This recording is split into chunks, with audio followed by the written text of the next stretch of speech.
જય શ્રી કૃષ્ણ. વિરાટ કિચનમાં આપનું સ્વાગત છે. આજે આપણે આ મકાઈ છે આપણે પોપકોર્ન બનાવવાના છે. ઘરે મકાઈથી ઘણા બનાવતા હોય. આ મકાઈ હું ડીમાર્ટમાંથી લઈ આવી હતી ઘણા ટાઈમ ડીમાર્ટ પાસે. ક્યારેક આપણે સાંજના એવું થાય કે શું નાસ્તો કરવો, તો આ પોપકોર્ન બધાને ભાવે છે એટલે આપણે પોપકોર્ન ઘરે સહેલાઈથી શેકી કઈ ઘણાથી નથી ખાતા. એટલે આજે હું બતાવું છું કે આ બરાબર એક આપણે દાણો ઉગી થશે. એના માટે હું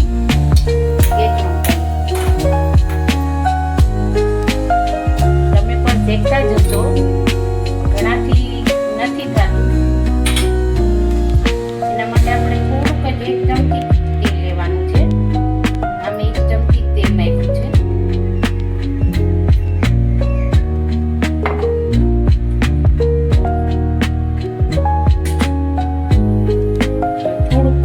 એટલે આપણે ગ્રેટ કરશું મકાઈ. કઢાઈ તપી ગઈ છે ને તેલ આપણું આવી ગયું છે. એટલે આપણે થોડીક 1 ચૂટકી જેટલી જ મેં આ નાની ચમચી છે એમાંય મેં ખાલી ચમચીના ઓલાથી આગળ જ લીધી છે. 1 ચૂટકી હળદર. તમારે જો સફેદ ભાવતા હોય તો સફેદ જ, અમારે બધાને પીળા હળદરવાળા ભાવે છે. ને થોડીક હળદર એડ કરું છું. એ પહેલા જ એડ કરી દેવાની છે આપણે. હવે આપણે મકાઈ નાખીને થોડીક વાર એને સાતરવાની. એકાદ દાણો ચટકવા મળે ને એટલે આપણે એને બંધ કરી દેવાનું.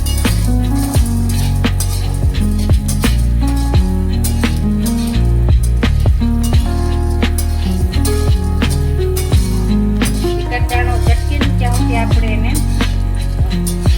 સાતરતા જ લેવાનું છે.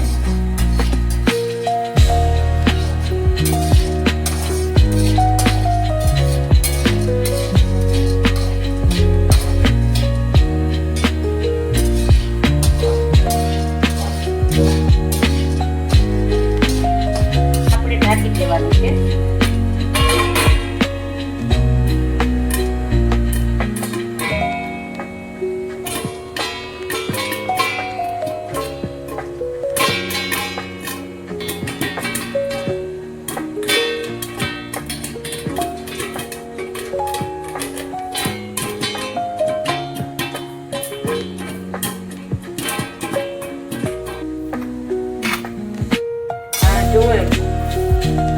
એક વાટકી બીજા આપણા બધા પોપકોર્ન જોવો છો તમે. હજી પણ બાકી છે ગરમ. આપણે બહુ છે ને બંધ રોયું ભરાઈ ગયું છે ને આપણું. એક આ વાટકી હતું. આ વાટકી આપણે મકાઈ લીધી હતી. આટલા એક લોહી મકાઈ આપણે આટલા બહાર લેવા જાય તો 200-300 ના થાય છે. આપણે ઘરે જ બનાવી લેવાય.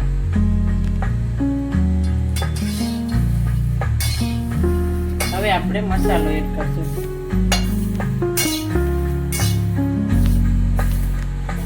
તો બધા એક સરખા બધા ફૂટી ગયા છે.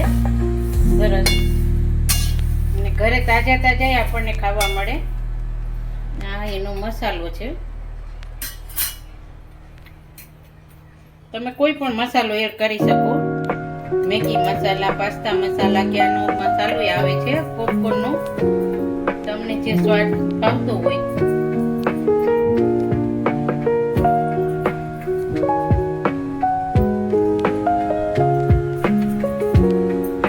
મેં 2-3 ચમચી મસાલો નાખ્યો છે.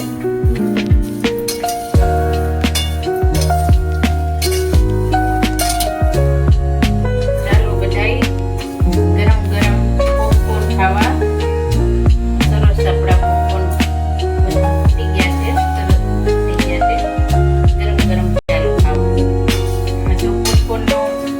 સારો લાગ્યો હોય લાઈક કરો, શેર કરો અને સબસ્ક્રાઇબ કરો. મારી ચેનલને સબસ્ક્રાઇબ કરજો.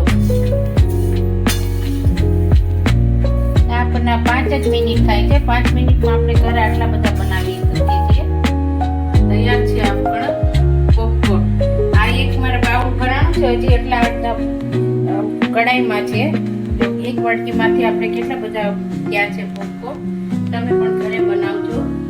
મારી ચેનલને લાઈક કરજો, શેર કરજો અને સબસ્ક્રાઇબ કરજો.